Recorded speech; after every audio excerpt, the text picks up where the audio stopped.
Bonjour et bienvenue dans Décryptage. Dans ce deuxième épisode, nous allons évoquer les compétences des professionnels de l'expérience client. Que faut-il savoir faire et comment faut-il être pour évoluer dans ce métier? Nous avons donc demandé quelles étaient les compétences prioritaires pour exercer ce métier. Plusieurs réponses étaient possibles. La première place sur le podium revient à la gestion du changement. En 2019, 70% des répondants l'avaient placé dans les compétences prioritaires contre 62% aujourd'hui. Mettre en place une stratégie expérience client, cela a de bonnes chances de bouleverser l'organisation et donc maîtriser la gestion du changement, cela devient indispensable.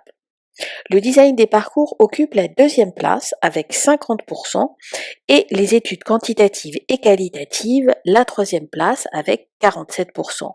Ce sont finalement des savoir-faire techniques. Ce qui est intéressant, c'est que dans la précédente édition, en 2019, les compétences stratégiques et business faisaient partie du podium. Ici, elles sortent du top 3 puisque elles avaient 64% en 2019 et qu'aujourd'hui, 37% des répondants estiment qu'elles sont indispensables. Donc, au regard des compétences prioritaires, on peut se demander si l'expérience client n'est pas devenue un métier opérationnel et technique plutôt que stratégique. En fait, rien n'est moins évident et je vous invite à suivre notre prochain épisode sur les enjeux qui donnera quelques clés pour répondre à cette question.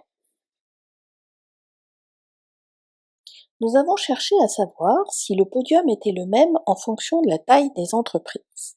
Alors pour les PME, c'est identique et effectivement le podium est le même que le podium global. En revanche, pour les entreprises de taille intermédiaire, la communication a intégré le top 3 des compétences. Peut-être est-ce dû à l'atteinte d'une certaine taille qui nécessite plus de communication. Enfin, pour les grandes entreprises, la stratégie business et marketing fait jeu égal avec les études quantitatives et qualitatives. Venons-en au savoir-être. Il faut avoir un sacré caractère quand on est un professionnel de l'expérience client. La capacité à évangéliser et la pédagogie recueillent 62% des suffrages. Les enjeux de culture interne sont forts et c'est sans doute ce qui explique ce chiffre.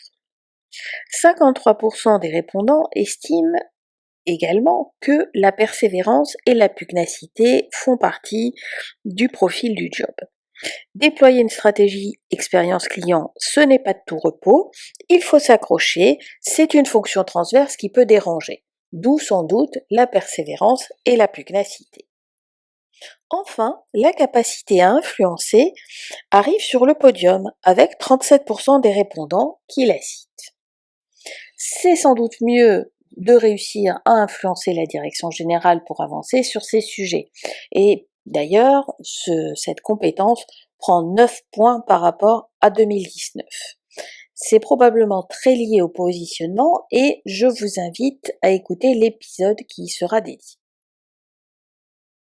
Que se passe-t-il si on fait un croisement avec la taille de l'organisation? Eh bien, en PME, on voit réapparaître une compétence qui est importante et qui est l'écoute. L'écoute du client comme l'écoute de l'interne.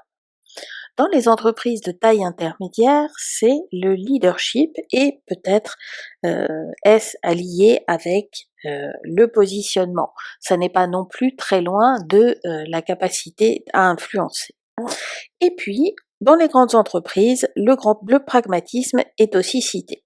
Et donc, faut être capable d'avancer pas à pas, même si ces pas sont parfois un peu petits. Et voilà, c'est fini pour ce deuxième épisode consacré aux compétences des professionnels de l'expérience client. La semaine prochaine, vous retrouverez Françoise qui vous parlera des enjeux expérience client vus par les professionnels de l'expérience client. À très bientôt pour le prochain décryptage.